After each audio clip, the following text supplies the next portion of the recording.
Dans un village tranquille, perché entre collines verdoyantes, la vie semblait simple, presque figée dans le temps. Les rires des habitants résonnaient et la viande, tendre et savoureuse, était partout sur les tables grâce à la boucherie de June. John, le boucher au sourire éternel, était aimé de tous. Sa boutique attirait des clients de tous les coins du village. Mais derrière cette façade, une ombre planait. Des disparitions mystérieuses surviennent tous les quelques jours et des rumeurs glaciales circulaient silencieusement. Les villageois, trop occupés à savourer la viande, préféraient ignorer la peur. Un après-midi, Toby, homme jovial et curieux, entra dans la boutique pour sa viande habituelle et pour un sac destiné à transporter du charbon.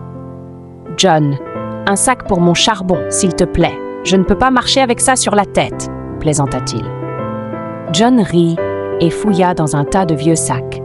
« Tiens, Toby, mais ne te plains pas si ton charbon se transforme en boue. » Toby prit le sac, inconscient du piège qui l'attendait.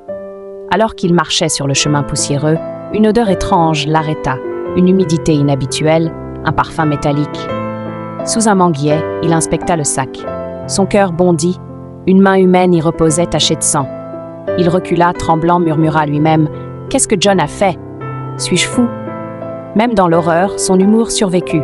Qui aurait cru qu'un sac de charbon contiendrait ça? Pendant ce temps, un visiteur à l'œil critique goûtait le ragoût d'une famille. Dès la première bouchée, son visage se crispa. « Es-tu sûr que c'est de la vache ?» La famille riait, mais une graine de doute était plantée. Toby, serrant son sac, savait qu'il devait agir.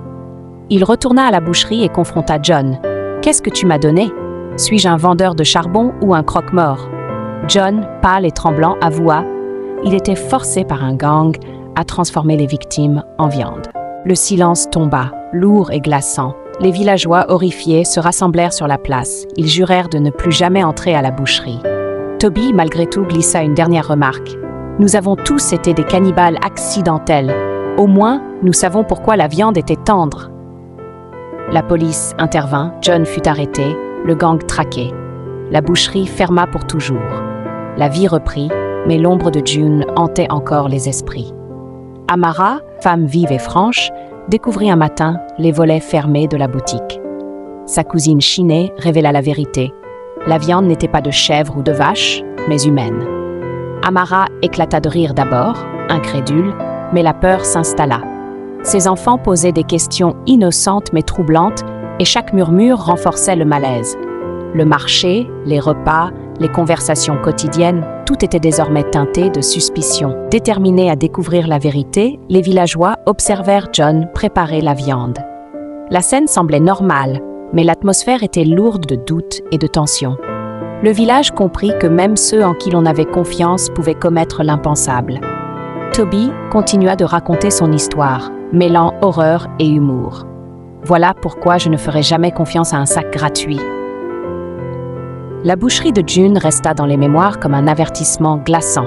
Parfois, les choses les plus simples cachent les secrets les plus terribles. Et le village, malgré son retour à une routine normale, ne put oublier ce goût amer mêlé de curiosité et d'effroi.